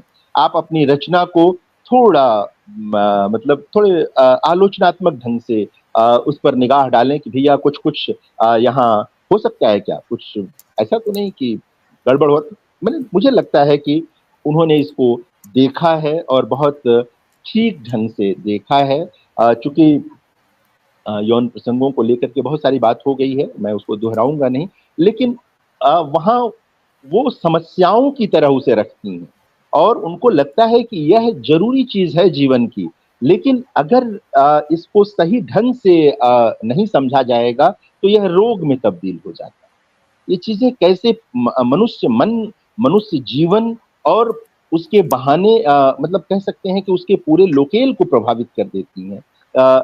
ये उपन्यास इन प्रसंगों के माध्यम से उस ओर ले जाता है हमें, उस ओर ले जाकर कहीं भी आप देखेंगे कि कोई प्रसंग आता है तो वो आपको मतलब आपके भीतर एक विवेक पैदा करने की कोशिश करता है कि नहीं, ये नहीं होता तो बेहतर था। आप वहां आनंद ढूंढने नहीं ढूंढते, जैसा कि बहुत सारे मसालेदार रचनाओं में ऐसा होने लगता है। वो ये नहीं होता और ये बड़ी सफलता है रचना की, एक बहुत महत्वपूर्ण चीज है यहाँ पर। मैं पितृसत्ता वाली बात पर एक चीज, तो पितृसत्ता की आलोचना है, लेकिन स्त्री जीवन को भी आलोचनात्मक विवेक से ही देखा गया है। यहाँ मैं इसको स्त्री विमर्श के खांचे में नहीं ले जाती दिव्या जी, और उस तरह से कह सकते हैं आप कि उसके पारिभाषिक दायरे से बाहर इसे बृहत्तर जीवन का उपन्यास बनाती हैं, इसे बड़ा फलक देती हैं इस उपन्यास को, और ये बड़ी बात। क्योंकि जब आप दायरे में होते हैं तो दायरे के भीतर ही मूल्यांकन भी होगा। हद चले सो मानवा, बेहद चले सो साध, हद बेहद दोनों तजे, ताकर मता आगाध, हमारे कबीर कह गए। रचना के ढांचे में भी हद को तोड़ना आसान नहीं होता है। डर कई तरह के होते हैं। दिव्या माथुर ने अपनी ही बनाई सीमाओं को तोड़ दिया है इस उपन्यास में, और बहुत रचनात्मक ढंग से तोड़ा है, इसलिए वो प्रशंसनीय है, उसकी प्रशंसा की जानी चाहिए। बहुत सारे प्रसंग हैं, मुझे लगता है कि एक उपन्यास ऐसा जिसमें विलायत भी आपको आकृष्ट करे, शाहदरा भी आकृष्ट करे, मेरठ के छोटे आरंभिक दिनों के कुछ याद किए प्रसंग, आने वाले प्रसंग भी प्रभावित करें, कुछ चीजें आपको निराशा में लेकर चली जाएं, डुबो दें, आपको अवसाद की ओर ले जाएं, फिर आपको अवसाद से बाहर निकालने की भी कोशिश यत्न पूर्वक लेखक करे और बताए कि जीवन कैसे बदलता है। यह देखने की जरूरत। शिल्प के ढंग से देखें तो उपन्यास अचानक आपको लगेगा कि तो मृत्यु से शुरू हो रहा है, हालांकि है नहीं, वो उस ढंग से है नहीं। यह भी एक विशेषता है रचनाकार की कि कहाँ से कैसे शुरू करें उपन्यास कि पाठक एकदम बिंध जाए, रुक जाए वहां पर।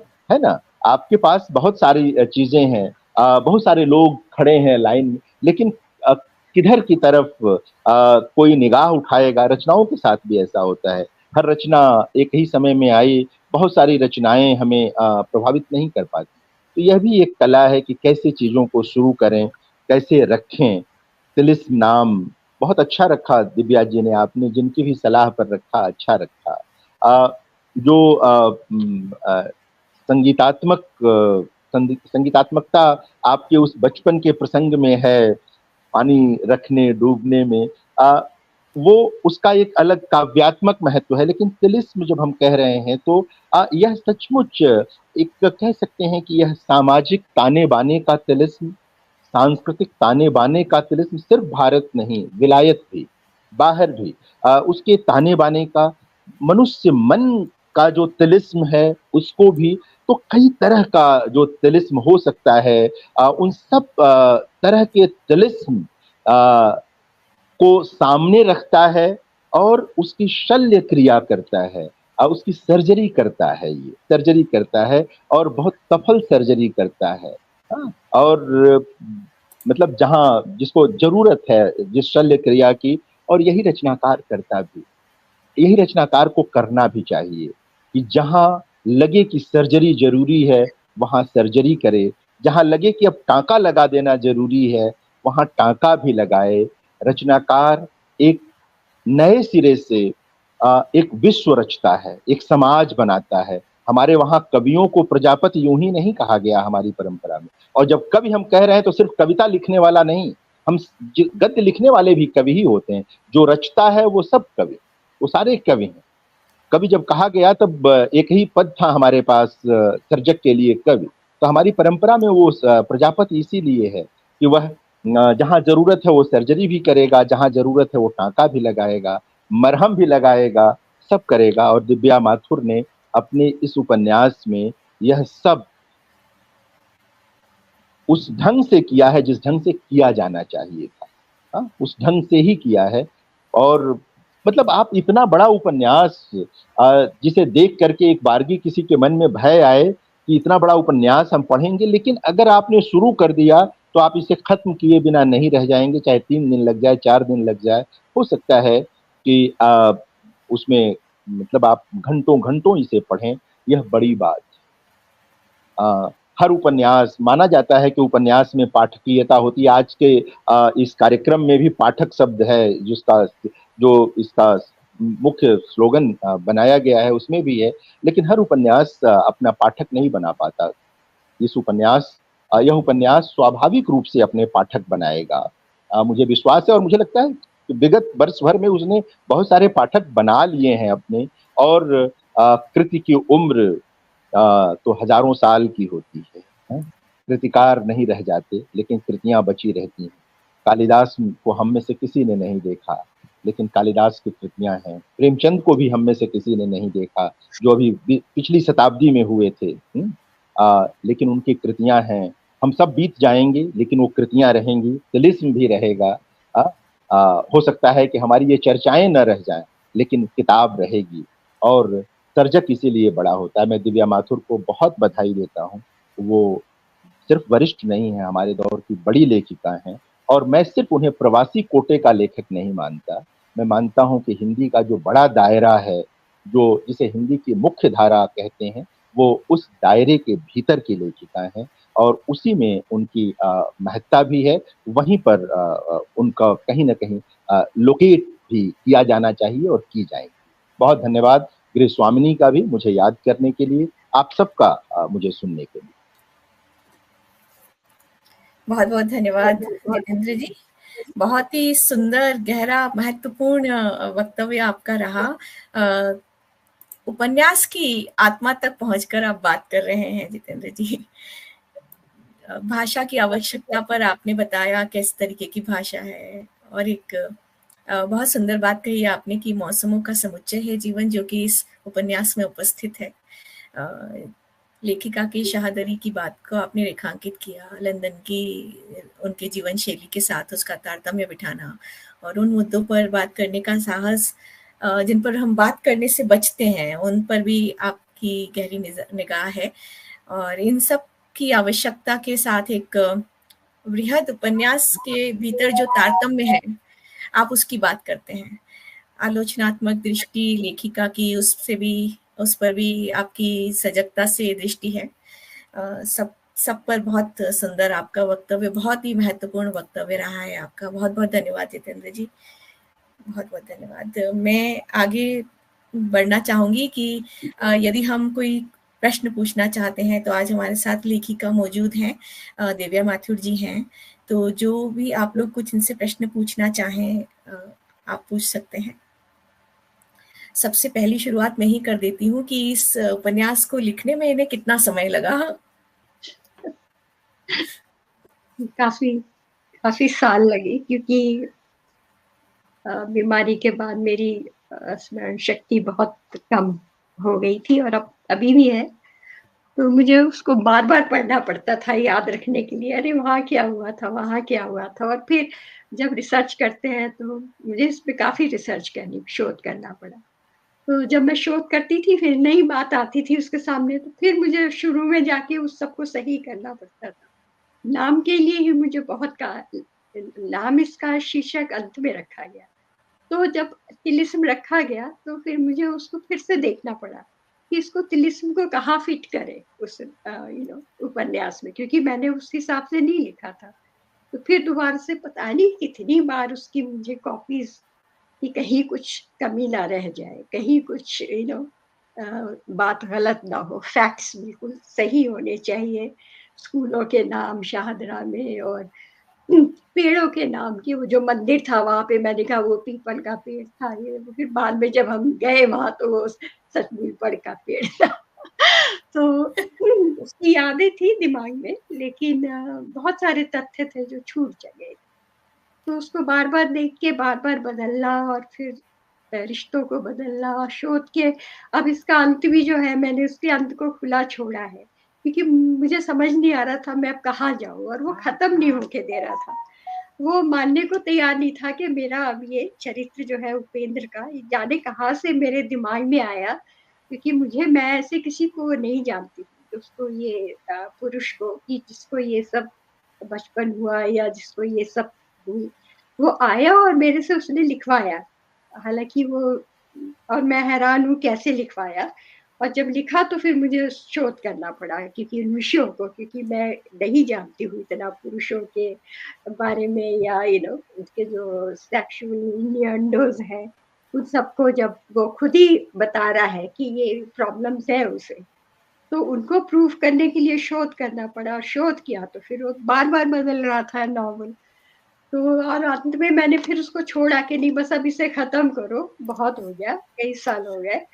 तो अब क्या, वो जो उसको हीरोइन मिलती है एंड में, विशेषज्ञ एंजेलिना, अब वो उसकी लव लाइफ को सुलझा पाएगी क्या नहीं पता नहीं, पर उसपे भी मुझे शोध करना पड़ेगा कि उसकी सचमुच में कि वो जान पाएगी कि उसकी प्रॉब्लम क्या है।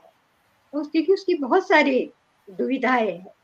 तो और मैं खुद इतनी दुविधा में हूँ, तो मुझे और नेचुरली बहुत और शोध करना पड़ेगा उसका सेकंड पार्ट लिखने के लिए। और मैं सोचती हूँ मैं इसी को लेके आगे बढ़ूँगी, क्योंकि ये विषय नया है और अभी भी लोग बात नहीं करना चाहते, घरों में ही नहीं बात करना चाहते।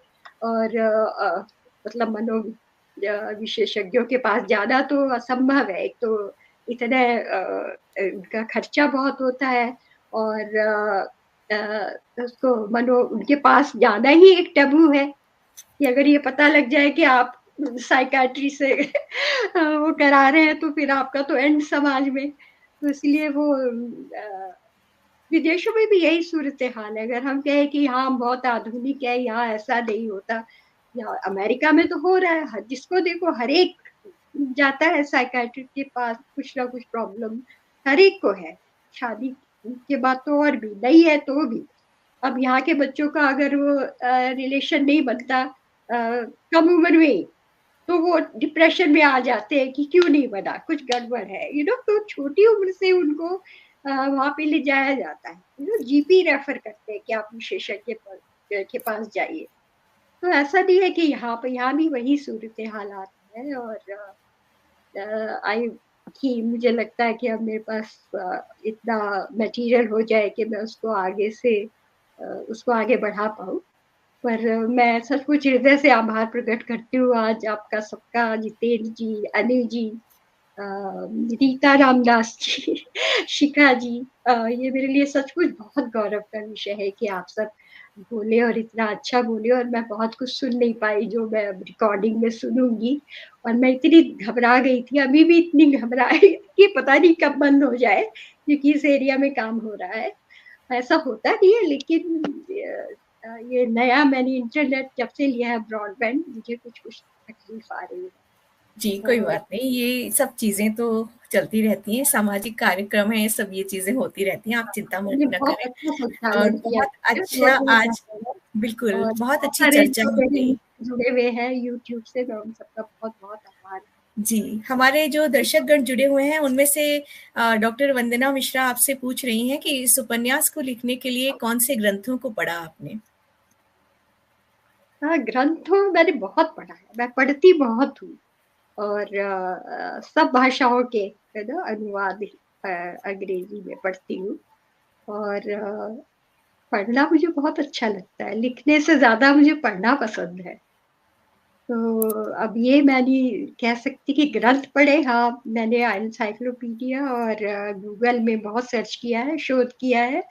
तो एक तरह से गूगल को ही मैं बहुत बहुत धन्यवाद दूंगी कि इतना सारी मटेरियल मुझे वहां से देखो उसको एनालाइज करने के लिए मिला, उपेंद्र के चरित्र को एनालाइज करने के लिए, और फिर हर बात को कि वो ऐसे ये क्या होगा सच में, सब मतलब हर बात के उसमें मैंने शोध किया।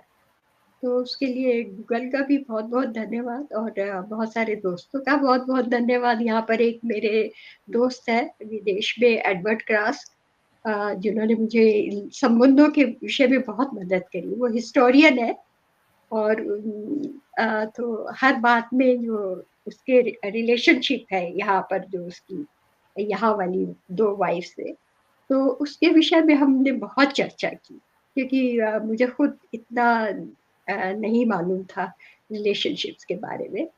तो और जो डिम्फोली वाली बात जितेंद्र जी ने कही, और स्त्रियों की जो प्रॉब्लम्स है या लेस्बियनिज्म है या जो भी सेक्सुअल की जो जितनी सारी बातें हैं, उन सबको हमने बहुत डिस्कस किया लिखने से पहले। उसके बारे में मैंने शोध किया, जाना और तब लिखा। तो ग्रंथ तो नहीं कहूंगी, हाँ मैंने उपन्यास बहुत पढ़े। उस दौरान मैं टर्किश उपन्यास मैंने बहुत पढ़े, तो उससे भी मुझे मेरा बहुत ज्ञान का भी भंडार हुआ है। और लिखने का इस ऐसे लिखते हैं कि जैसे लगता है कि आप वही है, आपको लगेगा नहीं कि जैसे आप उस जगह पर नहीं है। हर शहर का मतलब कुछ कहा नहीं उन्होंने, सिर्फ वो फील दे रहे हैं। वो ये नहीं बता रहे कि यहाँ पे क्या है क्या नहीं है, ऐसा कुछ नहीं। सिर्फ उस बातों से आपको एक सेंटेंस से पता लग जाएगा कि आप कहाँ पर है, और आपको फील होगा कि जैसे शायद आप वहीं घूम रहे हैं। तो वो बात मुझे टर्किश नॉवलिस्ट की ये बात मुझे बहुत पसंद आती है कि आपको जरूरी नहीं आप लिखे आपके कौन से पर्दे हैं। मैंने कई नॉवेल्स में देखा है मेरा ध्यान उधर नहीं कम जाता है बहुत। और मैंने इसमें भी आपा का जिक्र किया है कि वो कैसे घर को सजा के रखती थी, पर जैसे वो मैंने डाला, जैसे मतलब अंदर से नहीं आया था। पर मुझे लगता है कि जैसे ये सब जो तामझाम है, ये सब आपको उनके डायलॉग से, उनके चरित्रों से खुद पता लगना चाहिए कि आप जहाँ बैठे हैं कि उस कमरे का क्या है, कालीन है नहीं है क्या है। तो मैं इन चीजों पे बहुत कम ध्यान देती हूँ। तो अगर नाटक होगा तो शायद उसको ही सोचना पड़ेगा। ऐसे अनिल जी ने 2050 का वो किया था, प्ले लिखा था उस पर आधारित। तो वो सब आपके सोचने का काम है कि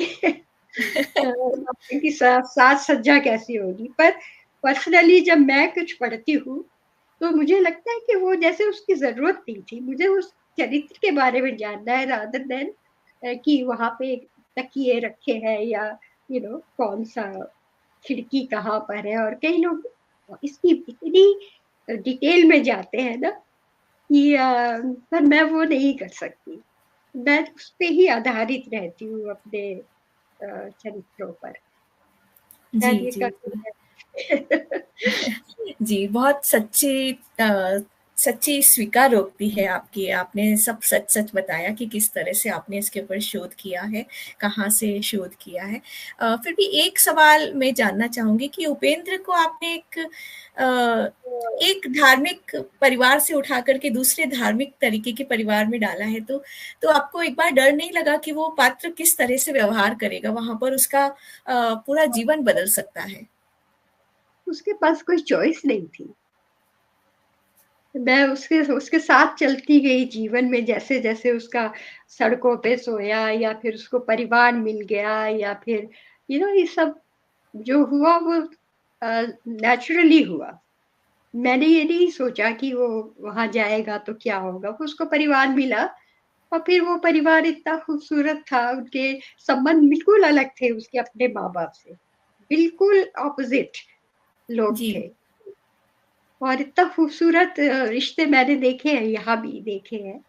और मैं चाहती थी मैं वो बताऊं कि सब कुछ मेरे दिमाग में पहले मैं बहुत नेगेटिव थी कि मतलब स्त्री पुरुष के संबंध इतने अच्छे होना असंभव है मतलब। पर अब मुझे लगता है कि नहीं, अब मैंने इतने लोगों से मिली हूँ और मुझे लगता है कि ये संभव है। हालांकि बहुत कॉमन नहीं है, लेकिन मैंने ऐसे देखे हैं रिश्ते जो इतने खूबसूरत है कि बस उनको देख के मैं, वो बैठे होते हैं पार्क में एक बेंच पर दोनों चुपचाप, बस इतना दिल खुश होता है ऐसे लोगों को देखकर कि ऐसे संबंध भी अभी बाकी है। जी, अनिल जी ने और जितेंद्र जी ने दोनों ने आपकी इस बात का रेखांकन किया भी था कि एक विशाल हृदय होने होने पर ही आप इन सब चीज़ों को उपन्यास में समाहित कर सकती हैं। तो उन दोनों की बात से मैं भी सहमत हूँ कि आपकी एक विशाल दृष्टि है, विशाल हृदय है, जिसे आप स्वीकार करने में हिचकती नहीं हैं। बहुत सुंदर बात है। मैं सारे सवाल पूछ रही हूँ, हमारे साथ और भी लोग जुड़े हुए हैं, शायद वे कुछ पूछना चाहें। अनिल जी, अल्पना जी, जितेंद्र जी, रीता जी। चलिए, तो फिर हम आज के कार्यक्रम को यहीं समाप्त करने के लिए इजाज़त चाहेंगे। और बहुत ही सुंदर कार्यक्रम इन दिनों गृह स्वामिनी के यूट्यूब पेज पर, यूट्यूब चैनल पर चल रहे हैं। प्रतिदिन जुलाई महीने में 7 बजे शाम को आप लोग अवश्य जुड़िए। कथाकार और पाठक से संबंधित यहाँ पर कई रोचक कार्यक्रम आप सुनेंगे, देखेंगे, और डायरेक्ट रचनाकारों से आपकी बातचीत संपर्क हो सकती है। तो अवश्य जुड़िए गृह स्वामिनी के चैनल पर। और मैं आज के कार्यक्रम के लिए आप सभी का हार्दिक आभार करती हूँ, खास तौर पर गृह स्वामिनी के चैनल का, और दिव्या जी का, जितेंद्र जी का, अनिल जी का, रीता जी का, अर्पणा जी का, सबका बहुत बहुत आभार, बहुत बहुत धन्यवाद। और हमारे दर्शक जो इस समय कमेंट कर रहे हैं, लगातार हमारे साथ जुड़े हुए हैं, उन सभी को तहे दिल से धन्यवाद, आभार है आप सबका भी। मेरा भी बहुत नमस्कार। बहुत धन्यवाद। नमस्कार। बहुत नमस्कार। बहुत आभार। नमस्कार। आप सब, धन्यवाद। धन्यवाद। आप सबको बहुत बहुत नमस्कार। शुक्रिया। सबको नमस्कार।